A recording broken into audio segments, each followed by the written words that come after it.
नमस्कार दोस्तों, अगर आप भी बीसी पॉइंट लेना चाहते हैं या किसी बैंक का कियोस्क का संचालन अपने सेंटर पे करना चाहते हैं या फिर आप कोई अच्छा सा एपीएस पोर्टल लेना चाहते हैं तो सीएसपी पॉइंट ले या फिर एपीएस पोर्टल यूज़ करें। ये आपके दिमाग में अगर अभी से कन्फ्यूज़न है तो आज हम इस वीडियो में दोनों का जो अंतर जो डिफरेंस है, क्या क्या कौन से पोर्टल में क्या परेशानी है और बैंक बीसी में क्या है और कोई एपीएस पोर्टल जैसे यूज़ करते हैं तो इस दोनों में अंतर क्या है, आपको कौन सा लेना चाहिए, आपको कौन सा नहीं लेना चाहिए, इस दोनों के बारे में आज यहाँ पे डिफरेंस बताएंगे। उसके बाद में आप खुद ही अंतर समझ करके अपने विवेक के आधार पर आप ये ले सकते हैं। दोस्तों, मैं खुद भी एक बीसी एजेंट भी हूँ और एईपीएस का भी संचालन करता हूँ, इसलिए और ये लगभग 4 से 5 साल हो गया है, इसलिए मेरे को इसके बारे में काफ़ी अच्छा अनुभव है। इसलिए मैं आपके सामने कौन सी दिक्कत आती है और कौन सा पोर्टल लेना बेस्ट है, बेटर है, इसके बारे में आज इस वीडियो में बात करेंगे। तो चलिए दोस्तों स्टार्ट करते हैं। सबसे पहले तो दोस्तों, आपको अगर बीसी पॉइंट लेना है तो उसके लिए कौन सा बैंक का आपको बीसी पॉइंट लेना है या कियोस्क पॉइंट लेना है तो उसके लिए सबसे पहले आपको देखना पड़ेगा।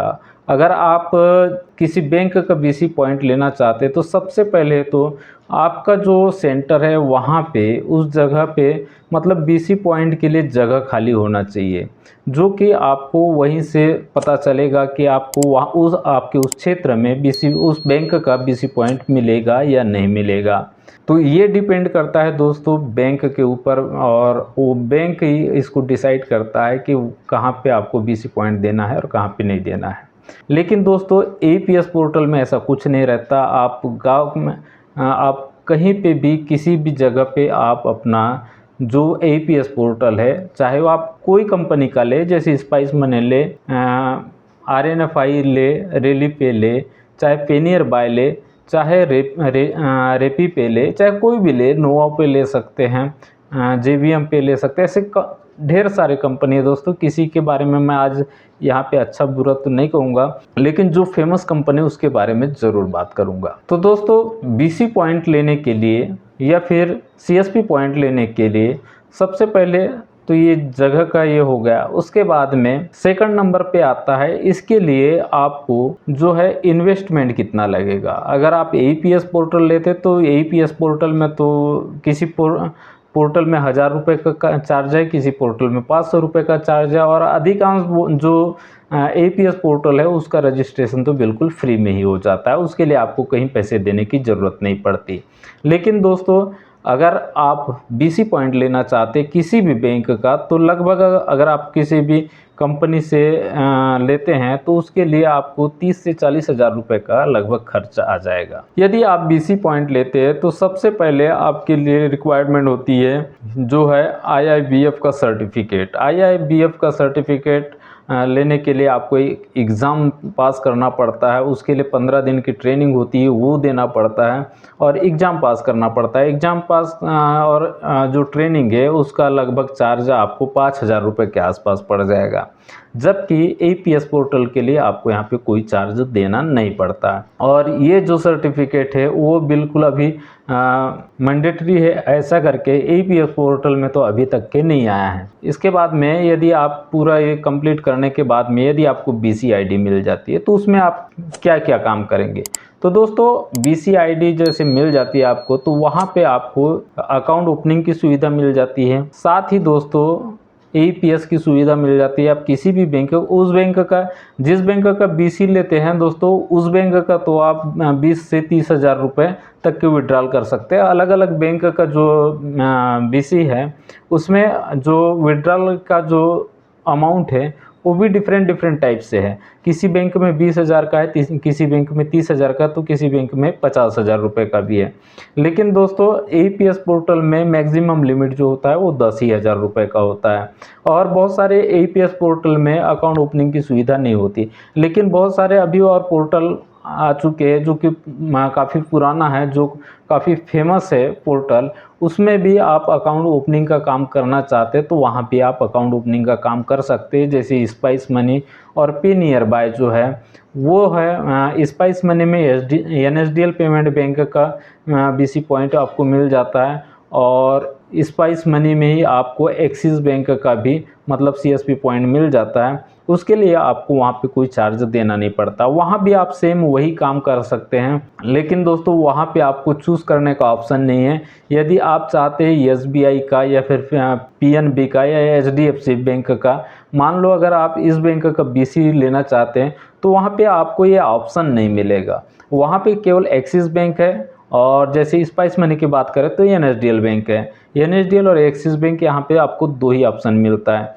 जबकि अगर पे नियर बाय की बात करें तो उसमें सूर्योदय बैंक का मिलता है, और एक्सिस बैंक का आपको अकाउंट ओपनिंग की सुविधा मिल जाती है। उसमें आप deposit, account opening, cash withdrawal, ये सभी कुछ कर सकते हैं, या मतलब जो बैंक की जो जितनी भी सर्विस होती है वो सभी सर्विस यूज़ कर सकते हैं। लेकिन आपको एक चीज़ और यहाँ पे बता दूँ दोस्तों, अगर जैसे BC पॉइंट भी लेते हैं तो यहाँ भी आपको ज़्यादा कुछ सुविधा नहीं मिलेगी। Account opening, cash withdrawal, deposit और इवन यहाँ तक कि तो मनी ट्रांसफ़र की भी सुविधा किसी भी BC पॉइंट में आपको देखने के लिए नहीं मिलता। तो वहाँ यहाँ पे आप डिपॉजिट तो कर सकते हैं लेकिन मनी ट्रांसफ़र भी नहीं कर सकते। उसके बाद में दोस्तों अगर लोन वगैरह का काम करते हैं तो लोन की सुविधा तो यहाँ पे मिल जाती है, जैसे किसान क्रेडिट कार्ड में यानी KCC हो गया, और गोल्ड लोन हो गया, और कहना चाहिए और भी बहुत सारे लोन की सुविधा है वो मिल जाती है। लेकिन उसमें भी उतना खास आपको कमीशन देखने के लिए नहीं मिलेगा। और ये सुविधा आपको अगर AEPS पोर्टल में भी ये करते हैं तो AEPS पोर्टल में भी गोल्ड लोन की सुविधा तो खैर आ गई है, KCC वगैरह की सुविधा आपको नहीं मिलेगी। BC पॉइंट में एक चीज़ और है, एक सुविधा आपको मिल जाती है लोन रिकवरी की। लेकिन दोस्तों उसके लिए भी जैसे BC पॉइंट चलाने के लिए जैसे आपको IIBF की एग्ज़ाम देना पड़ता है उसके लिए, तो वैसे ही दोस्तों लोन रिकवरी एजेंट के लिए भी आपको DRA का एग्ज़ाम पास करना पड़ता है जब आपको ये फैसिलिटी मिलती है। एक चीज़ लेकिन दोस्तों बता दो, अगर आप BC पॉइंट लेना चाहते हैं तो बहुत ही अच्छा है, BC पॉइंट लेना काफ़ी अच्छा है। लेकिन दोस्तों BC पॉइंट में क्या है, एक चीज़ मैंने नोटिस किया है कि इसमें प्रेशर बहुत ज़्यादा होता है, वर्क प्रेशर आपको बहुत कुछ झेलना पड़ेगा। अगर आप फ्री एक ही प्रकार का अगर काम करते तो आप निश्चित रूप से BC पॉइंट ले सकते हैं। लेकिन अगर आपके पास में और भी काम है तो आप BC पॉइंट जैसे लेना चाहते हैं तो इसके लिए थोड़ी सी आपको दिक्कत हो सकती है, क्योंकि यहाँ पे अगर आप पर डे अपना ट्रांजैक्शन नहीं करते तो वहाँ से जो एजेंसी है जिन्होंने आपको जो ID प्रोवाइड किए हैं वहाँ से भी आपको प्रेशर आएगा। वर्क आप सही ढंग से नहीं करोगे तो बैंक से प्रेशर आएगा। तो ये सब चीज़ आपको प्रेशर तो थोड़ा सा झेलना पड़ता है। उसके बाद में यहाँ पे बहुत कुछ कई बैंक के जो BC पॉइंट है वहाँ पे बहुत कुछ टारगेट भी दिया रहता है। जैसे आपको PMJJY, PMSBY, APY यानी जो बीमा है, जैसे प्रधानमंत्री जीवन ज्योति बीमा, प्रधानमंत्री सुरक्षा बीमा योजना, अटल पेंशन योजना, ये सब इसके लिए भी आपको पर डे आपको एक टारगेट मिलता है कि आपको पर डे इतना करना है। लेकिन दोस्तों बहुत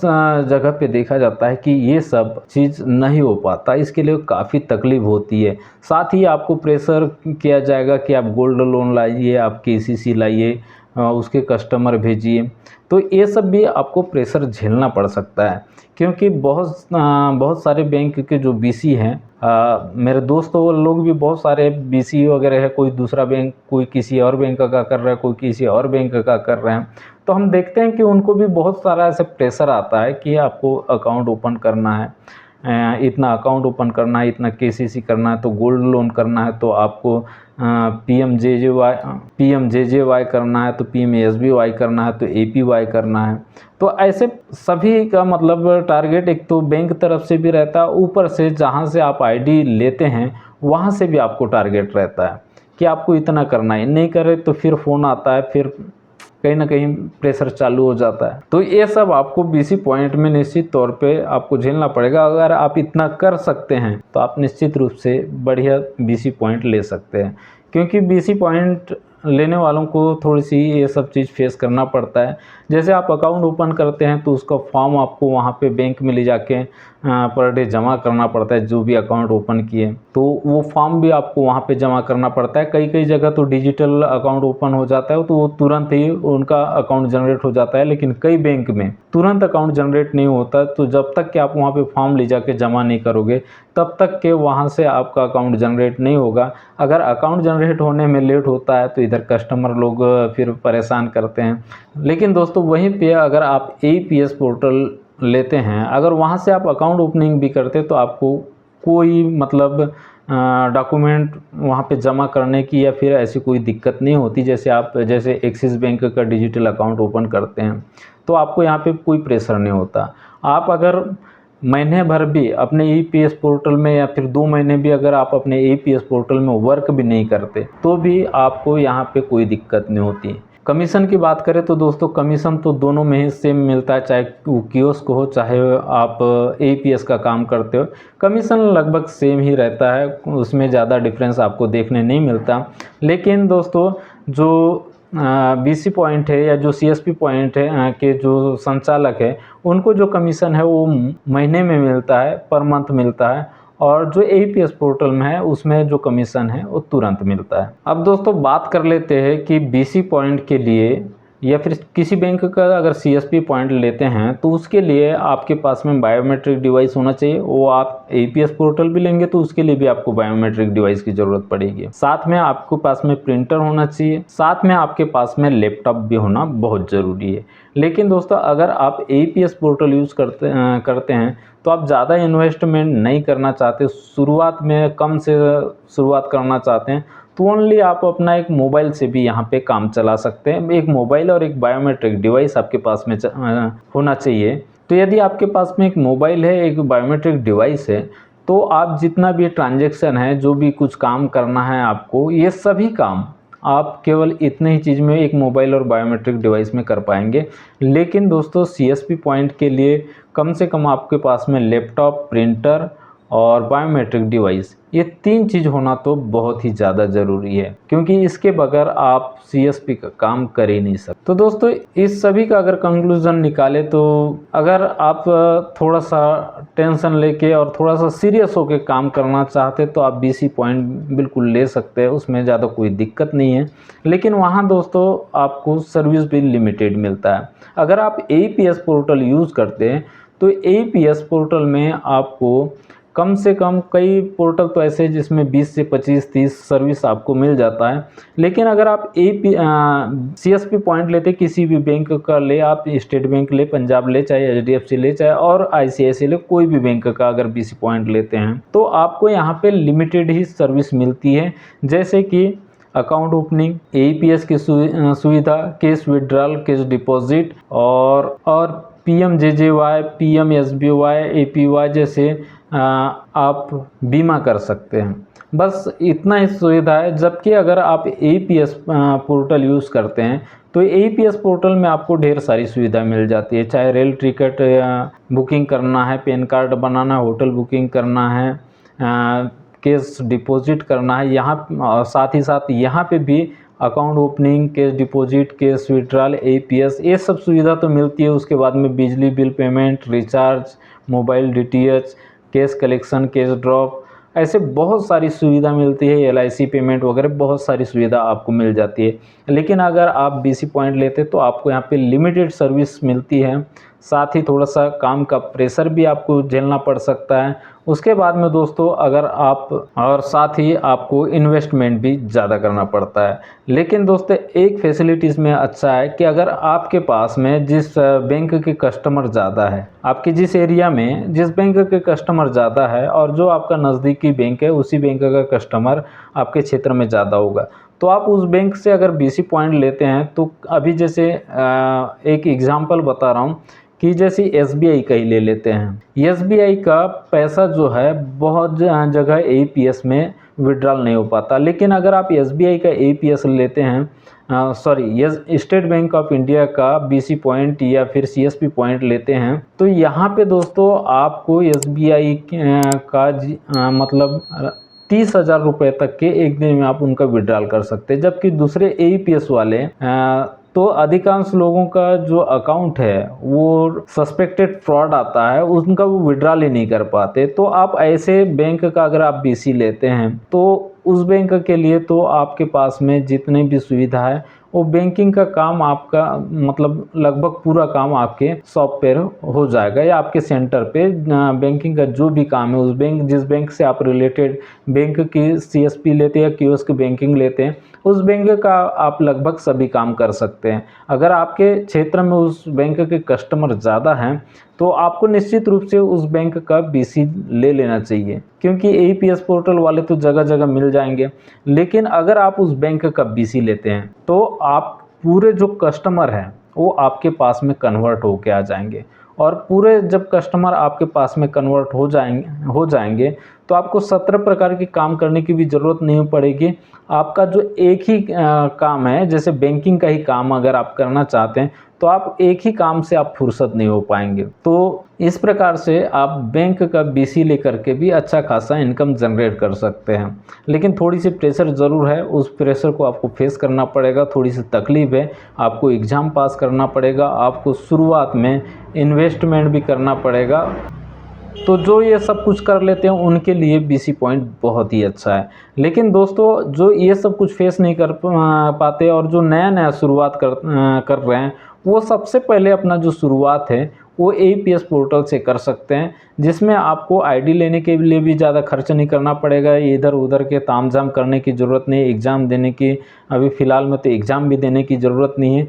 जो केवल AEPS का काम करना चाहते हैं, रिचार्ज बिल पेमेंट, वैसे ही इसमें बहुत सारे काम हैं, वो सभी काम आप कर सकते हैं। और इसमें आपको 1500 रुपये में ID बन जाता है, कई कंपनी का तो फ्री में भी बन जाता है, जैसे कि मैंने पहले भी बताया।